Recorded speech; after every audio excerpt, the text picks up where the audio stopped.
Hello, Assalamu alaikum. How are you, Amanda? Yeah, I'm okay now. Assalamu alaikum.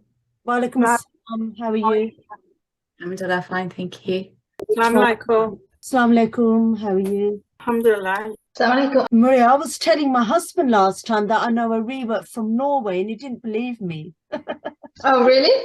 Yeah, he goes, "What, Norway? What, out in the sticks?" Assalamu alaikum, everybody. Jazakallah khair, Sister Sidra, for giving us CICC another talk for the reverts.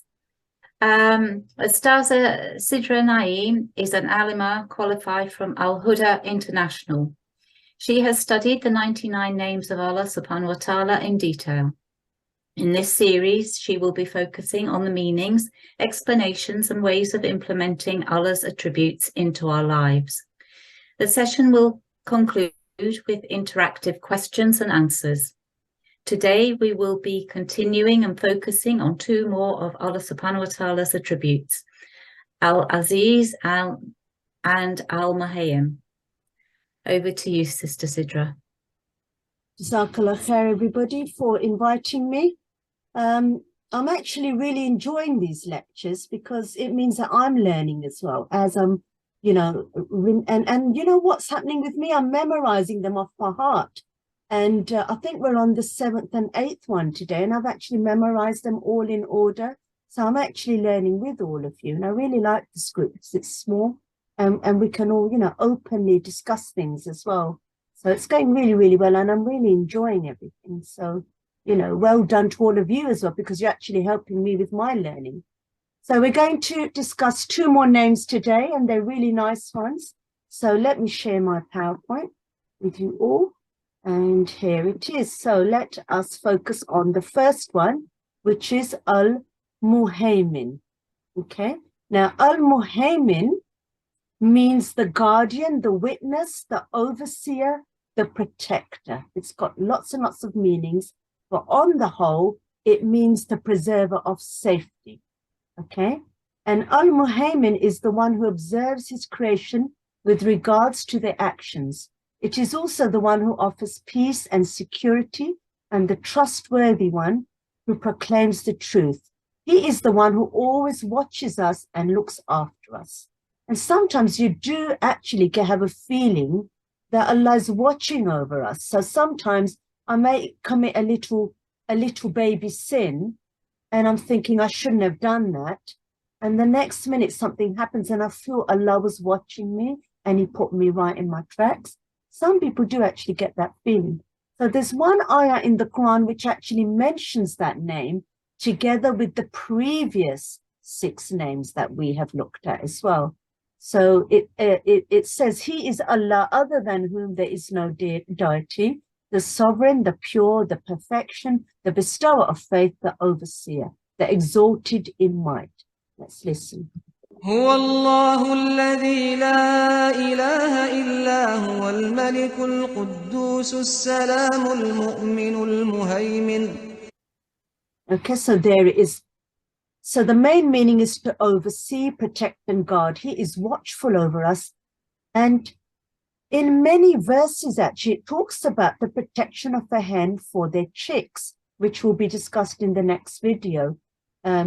And compares Al-MUHAYMIN with that, like that Allah protects us beyond limits.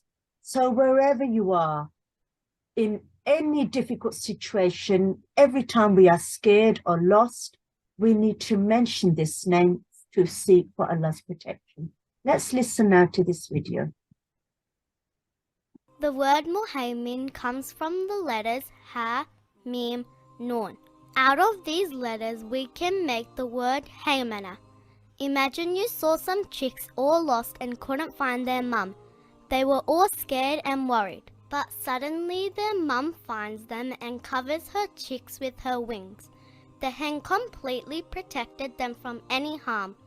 This is called Haymana. Now the chicks felt protected and at peace. Allah is Al-Muhaymin, the true protector. Al-Muhaymin is always protecting us and sees everything we do. As soon as the chicks realized their mum was there to protect them in best interest, they felt safe and at peace. As soon as we realize Al-Muhaymin is always there to protect us in best interest, we will be safe and at peace. So if Allah is Al-Muhaymin, the true protector, what should we do?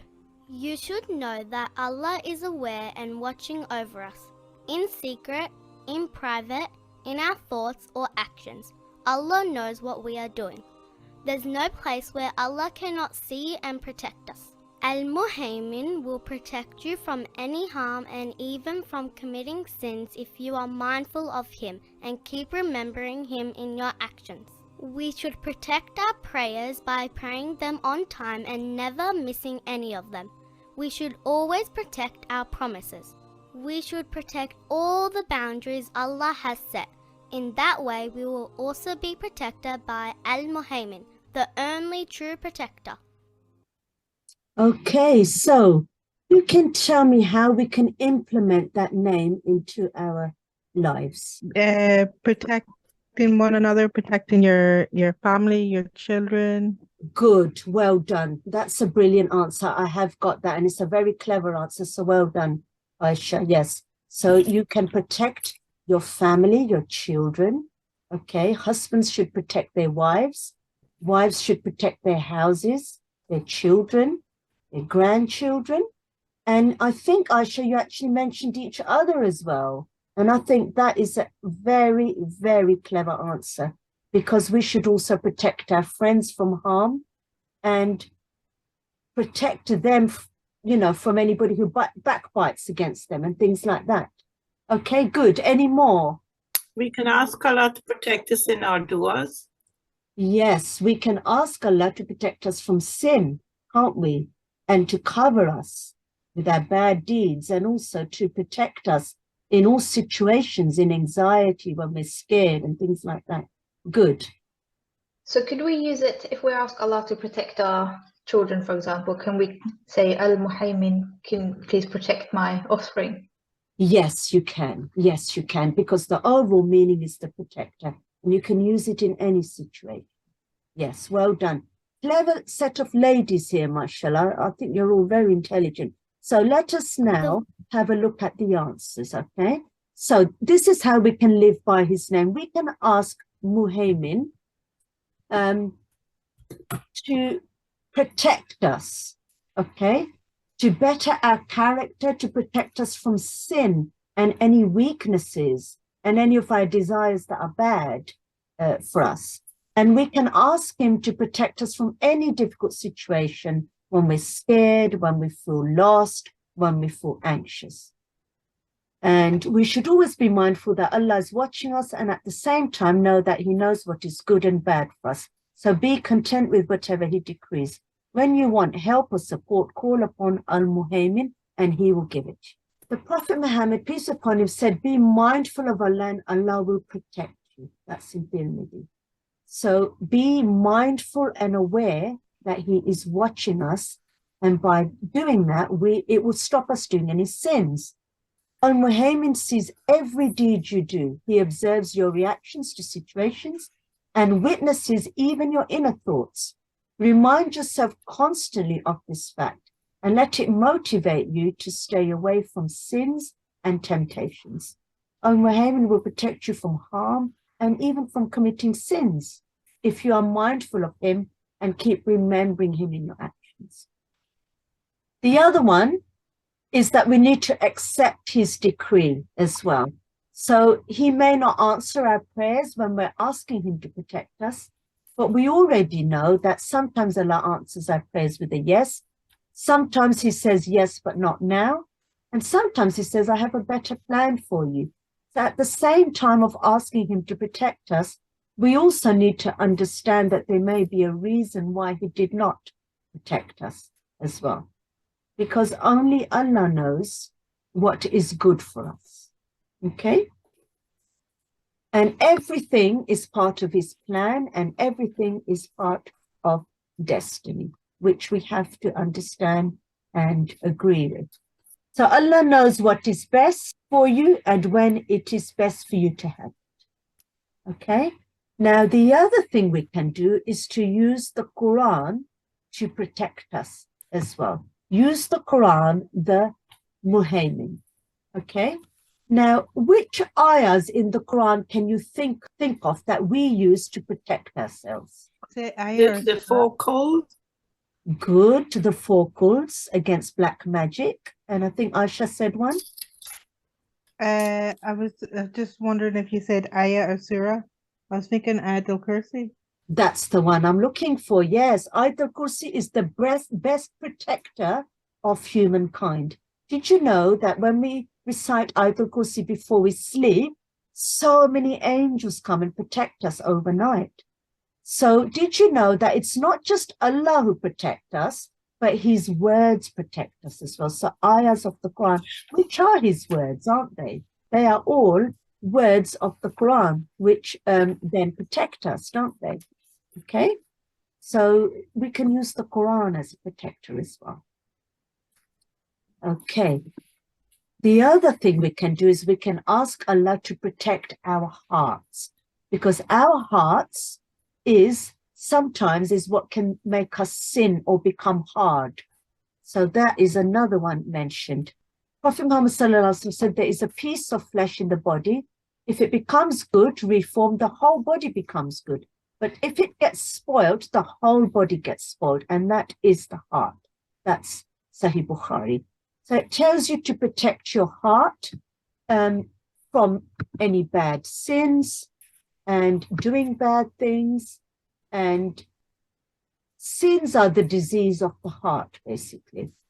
And the greatest poisons, it says, of the heart are eating too much, keeping bad company, unnecessary talking, and sins. Do you know, those are the four bad things that make our hearts bad and rotten. So to cure our hearts, we need to remember Allah by this name to protect us. Okay? The other one, very nicely said, was we can implement this name by protecting our families. That the husband in that picture protects the wife, okay? The wife then protects the children. This is actually the order of a good family life. We protect each other from bad. And that includes keeping an eye on our children as well to see what kinds of friends are they mixing with. Are they being exposed to too much media and things like that? Okay.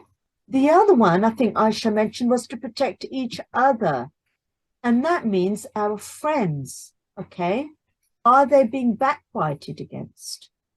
Are we going to protect them and say, no, actually, that person is not like that, okay?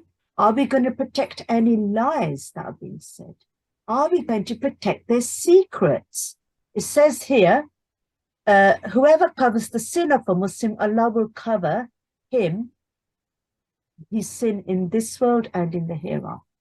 So on the day of judgment, Allah will cover your sins if you cover that person's sins. So if somebody told you something in confidence, then it's your imana, really, to keep that to yourself. Okay? So that covers the first name. And now I'm going to move on to the next name, which is Al-Aziz. Al-Aziz means the Almighty, who overpowers everything and who cannot be overcome. It also refers to the one who is extremely precious. None is like him. He is unbeatable and nothing can prevent him from fulfilling what he wills. And the same ayah that I played earlier has the word Al-Aziz in it. هو الله الذي لا إله إلا هو الملك القدوس السلام المؤمن المهيمن السلام المؤمن المهيمن العزيز الجبار المتكبر.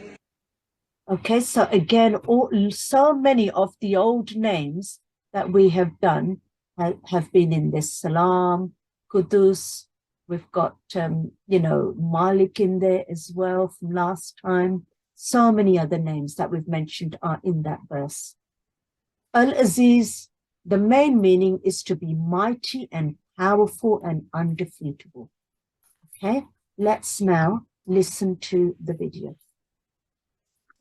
Allah is Al-Aziz, Allah subhanahu wa ta'ala has said, Ya Musa, innahu anallahul azizul hakim. O Musa, indeed I am Allah, the Aziz, the Hakim. Aziz comes from the root word Iz. Iz means mighty, powerful and undefeatable. Allah is Al-Aziz. He is the most powerful. He is undefeatable. No one will ever overcome Al-Aziz. Many kings and powerful rulers claim to be the most powerful. They claim to be undefeatable. Just like the story of the Pharaoh at the time of Prophet Musa alayhi salam. The Pharaoh claimed to be God where he said, O chiefs, I have not known you to have a God other than me. The Pharaoh also claimed to be the king where he said, O my people, does not the kingdom of Egypt belong to me? The Pharaoh also claimed to be the Rabb, the nurturer, the one that takes care of everything. He said, I am your nurturer, the highest of all. فَقَالَ أَنَا رَبُّكُمُ الْأَعْلَى. But what happened to the Pharaoh? Was he undefeatable? Was he the most powerful? He was defeated. He drowned in the sea because he disobeyed the real God, Allah the Aziz. You might think that a strong man is the most powerful man in the world. He can lift up heavy things. He can lift up huge rocks. When it comes to Fajr prayer, he can't even lift up his blanket. When he sees a spider, he gets so scared and weak. Everyone and everything is weak and will get defeated one day except for Allah, who is Al-Aziz. He will never ever be defeated. His power will never get weaker. He will never die. He will never lose strength, and he will remain stronger than everything. How can we live by the name Al-Aziz? Just as Al-Aziz's power does not change or get influenced by anything, we should not let others change and influence us away from the straight path. Even though some of us might get influenced and change, you have to remember there is no chance in changing anything about Al-Aziz. Nothing will ever weaken him or influence him. Allah is Al-Aziz, the most powerful, the undefeatable. Okay, so how can we apply that name in a good way into our lives? What lessons can we learn from that name? Any ideas? When something really positive happens to you, Yes. you know it comes from Allah. There's something inside me that says, this has to come from Allah. It's too coincidental. Yeah. And then you realize the power He has. Yes. And what should you do in that circumstance? Say Allah gives you something really big in your life and you become really big as a result of it. Yeah? Powerful. You become powerful as a result of it. Then what good things should you do, really? Yeah. Where you share that knowledge, you share it. Good. And you give thanks to Allah in ways like sadaqah and help someone else. Yeah. Because you know that's come from Allah. Say you were made queen. Well, I'd promote Islam. Okay. That's come from Allah. Yes. I think what you're saying is if you get into a position of power or authority, to realize it comes from Allah, and it's not to get a big ego about this. Good. That you have responsibility because of it. Good. Excellent. Okay, you stay humble because Al-Aziz is the most top. Allah is Al-Aziz. He's the most powerful. So if He puts us in positions of authority, okay, we have to remain humble. And we have to do good deeds, like Fasila said, while we're in that position. Carry on with the Islam and everything. We must not become arrogant like Pharaoh's example was given. Okay? So, the first thing is we need to pray to Allah to make us powerful and seek our strength from Him. Okay? So how to live by His name? Allah is the only one who can make everything happen. So we should work to seek his pleasure and be confident he will help us on this path. Seek honor and power from Allah. Okay? Allah Al-Aziz only. Your Izzah is in Islam. Okay?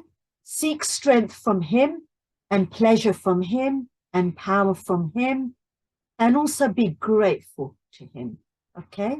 We are not allowed to ask anybody else apart from Allah for big things. Okay?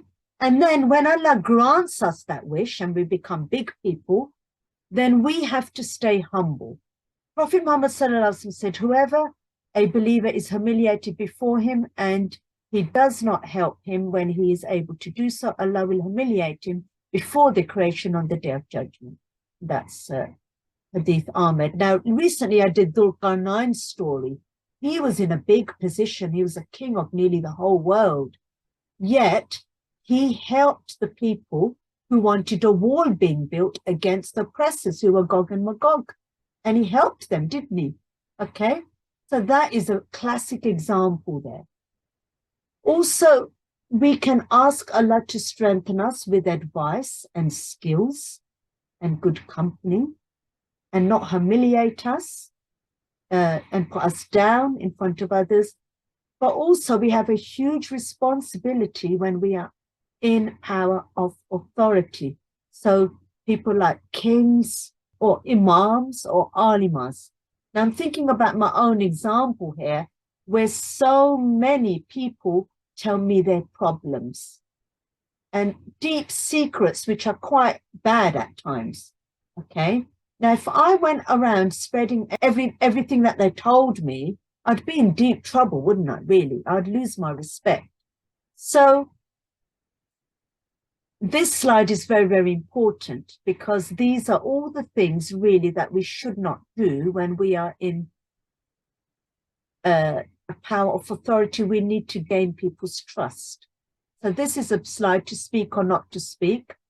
Prophet Muhammad said, all of a Muslim is inviolable to another Muslim, his blood, his wealth, and his honor. That's a Muslim. Prophet Muhammad said, whoever defends the honor of his brother, then Allah will protect his face from the hellfire on the day of resurrection. That's their meaning. Okay? So when we are up in that position of trust and power, then we need to think about our own actions. We need to be good role models. And we need to protect, because this is where the overlap is with the first name, protect other people's problems and stresses and all the rest. Okay? Be honest and trustworthy as well. Right, so that brings me to the end. Let's have some questions now on the two names. I'm going to ask a really daft one. That's fine. That's absolutely fine. That's why we're here. So the first one, Al-MUHAYMIN, it makes me, and it's about protector. I'm thinking, is that, you know, the woman when she loses her virginity, she uses her hymen. You think it's a word derived from that? Because Islam brought about a lot of medicine and medical stuff. So how many is it? So many words. Well, hymen is an English word, and I've not. But is it English? Not know, to be honest, the Arabic word. So I think that's something we're going to have to look into. Is it English? This is it? Might not be. I don't know. I think we'd have to look into that. I would not know the Arabic word for words like that. So yeah, but I think that is definitely food for thought, and I will definitely look into it after this lecture. Hymen sounds like it's Latin. Maybe someone can Google it while we're on here. The origins of the word hymen. Have a look. Right. Okay. What was your second? Did you have a second question as well? I was thinking about the second Al-Aziz, about the Sahaba, and I'm thinking about the early Caliphs when they were the rulers. They were so humble in their position. Like, I think it was Umar, may Allah be pleased with him, would go in the night and leave food for the poor people, and he would feel bad if he'd left anybody out, and make sure they take care of the orphans and those who were vulnerable. And like you wouldn't get a leader doing that in this day and age or any other day and age, but this is what the early companions did. Yes, and Not if you by look the at example. Prophet Muhammad sallallahu alaihi wasallam, he was on Yeah. he was in a great position of authority, wasn't he? And he was very humble. Yes. Yeah, He very. always stayed very humble. Well, it's from his example, obviously, that the Khalifa took from. Yes, and all the prophets, all of them dressed very humbly, didn't they? Very Yeah. plain white thorb, barefooted, a lot of them. They definitely didn't dress grand. They No. kept within their limits. And even if you look at great kings like Hazrat Suleiman al-Islam, he was rich, but he called people to Islam, didn't he? He tried to, he wrote a letter, didn't he, to Bilqis, the Queen of Sheba, Queen of Saba, to call her to Islam. And he helped people and he was kind. He'd said, don't step on the ants, didn't he? You know, we've got some good examples of really nice kings. Dhul Qarnayn is another one. But we've got bad examples as well, like Nimrod, and Pharaoh is the biggest one. Horrible. And also arrogant people. Recently, Priscilla was there, and so was Aisha at the last lecture on then Prophet Hud lecture. And they became arrogant with all their money and stuff, didn't they? They were evil, you know, and started worshipping other gods. So don't forget, we must not forget Allah if we get into places of authority, because it's him who put us there in the first place. And he can take away all of that wealth at any stage. I've got the meaning of the word hymen. Oh, yes? It's a Latin word. Okay. And it means skin, membrane, the vaginal membrane. Well, it's not linked then, but I mean, no. Still, I think that's a very valid point there, which Aisha's made, because that's another thing, is we cover ourselves. We modestly, we cover ourselves, don't we? That's another form of that word, isn't it? We cover ourselves. That's one way of living that word, in order to protect our virginity if we're not married as well. So that's still a very valid point there that was made. It is a protection, so it can be linked in that way. Yes, it can be, yes. Yeah. Okay, anybody else? Can people be called that name? No, because do you remember we said that with every single name of Allah, we have to put Abdul before it, okay? So, for example, Aziz, we can't just call somebody Aziz. It's got to be Abdul Aziz, yeah? Servant of, and then that word, because that word is like saying Allah. It's an attribute of Allah. So all of these attributes, which I'm covering one by one, we are not allowed to call a person that on its own, but we have to add the prefix Abdul, which means servant of, and then that word. Okay? Nobody else can have that name. Okay, Alex, you might as well finish off then. Okay, Jazakallah khair. That was amazing, subhanallah. Thank you very much. We're so much better informed, and we look forward to the next lecture. Thank you. Yes, and what I would like everybody to do for homework until the next lecture is to start using these two names in your prayers, please. That's what I would like you to do for your homework.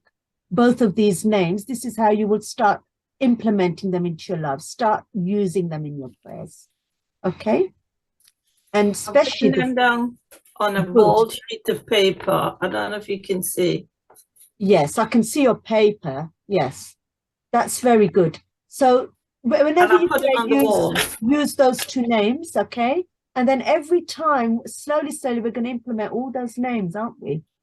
And this one especially, I just feel all the time, I'll definitely be using it because I'm always anxious before my lectures and things. All right then. Okay, then see you all next time, and well done. You've all done really well, by the way. You answered some of those questions really, really intelligently is the word. All right then. See you all next time, and happy Ramadan Mubarak, everyone. Ramadan Mubarak. Ramadan Mubarak. See you next in Ramadan. Okay. All right then. Bye everyone. I'm going Okay. Assalamu alaikum. Assalamu alaikum. Jazakallah khairan. to